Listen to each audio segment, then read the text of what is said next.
to show you guys how I do my ombre. First, we're going to go in with our white. We're going to make sure that where we first placed our bead, it's very flat, just so that when we go in with our next color, it's very seamless, the transition is smooth, and there's no harsh lines.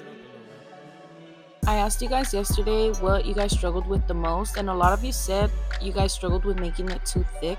So your first bead, when you lay it down, in this case it's the white, you don't want to make it too thick. You want to make it very thin, almost like you're just painting it on, just so when you go in with your next color, you don't have to make it even thicker than that.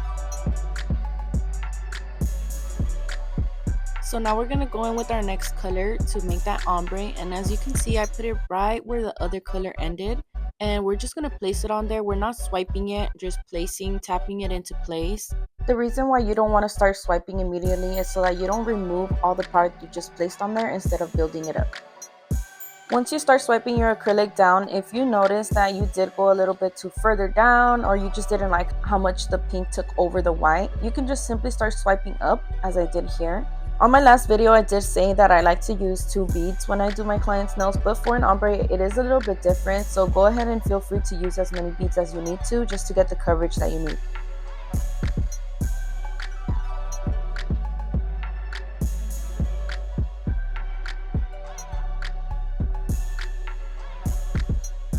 Next, I'm going to go in with my cuticle bead, and that also plays a part in the blending. I feel like it helps it blend a lot more seamlessly.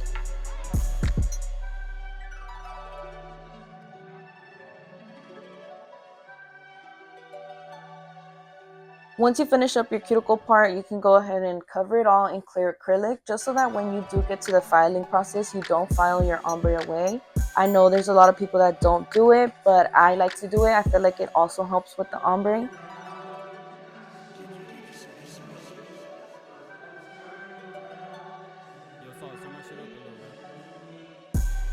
Here's another example of a pink to white ombre. So first I'm going to go in with my white acrylic as I did in the last one.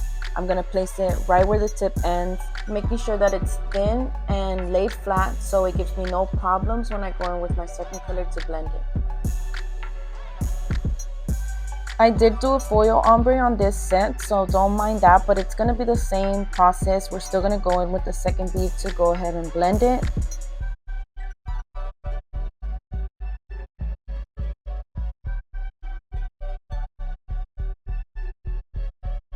So here I'm going to go in with my pink acrylic, and as I said in the last clip, I'm going to go ahead and place it right where the last color ended, and I'm going to make sure to just tap it into place. I'm not going to swipe it yet, to make sure that when I do swipe, I don't accidentally swipe all the product that I just laid down.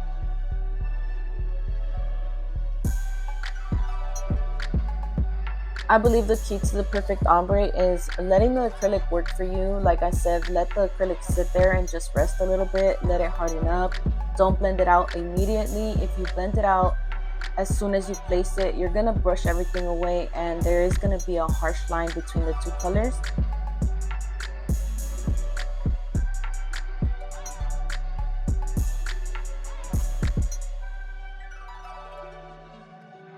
It's also the same thing when you're doing shorter nails. You want to follow the same steps, do the same exact thing, just work with thinner beads to make sure that you don't make the nail extra thick. You don't need an extra thick nail when you have shorter nails, so go ahead and just keep that in mind.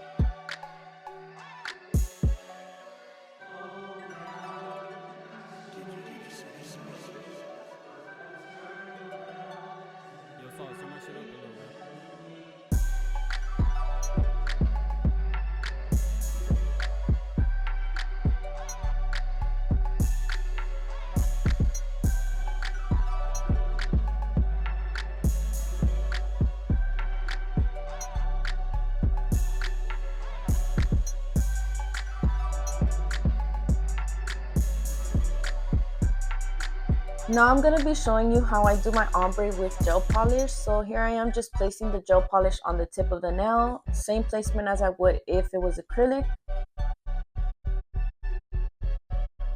Going in with the nude acrylic, placing it right where the gel polish ends. I'm tapping it into place and swiping only at the base to start the blend.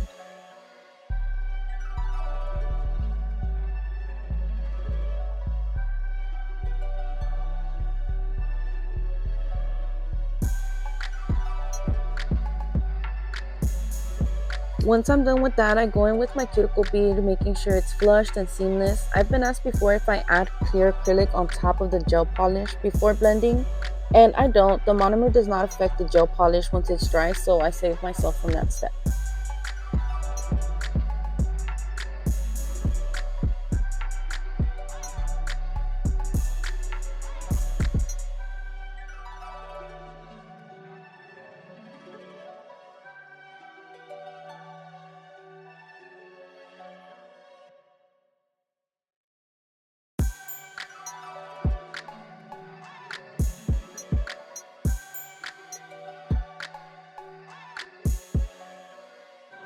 I go in and I add my clear acrylic just to protect the ombre when I'm filing. As I've said, it does not have to be super thick, just thick enough to give your nail some structure if it's needed.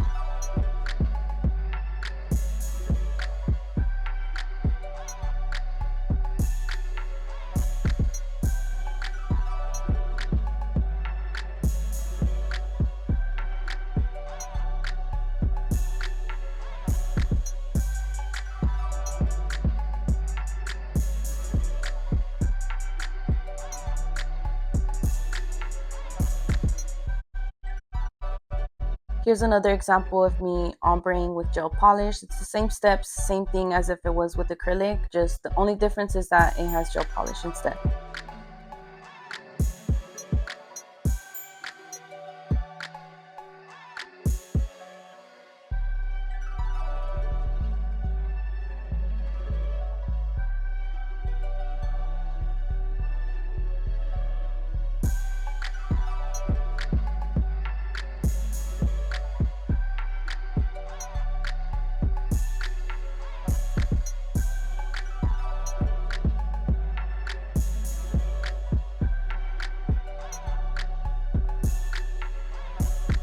Now I'm going to show you guys my favorite way of doing an ombre. So I like to use my airbrush for any type of ombre. Here I am going to do it on a French tip, and as you can see, it's ombre from yellow to orange, very seamless, and honestly you just go very light-handed. This is my favorite type of ombre to do on darker colors, for example black, red, blue, colors that are very hard to ombre. I rather just do it with an airbrush. It saves me so much time, and once you're able to perfect it, it's so much more convenient.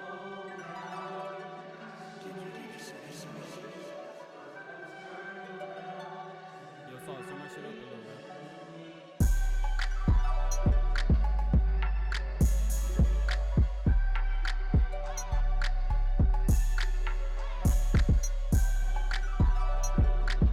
On this clip, I'm going to show you how I do my black ombre using my airbrush. It's so much more easier than using acrylic. I hate doing black ombre with acrylic, so if I can save myself the headache and use my airbrush, I will 100%. Here's the result. Thank you guys so much for watching, and let me know if any of it was helpful. Make sure you guys subscribe and stay tuned for the next upload.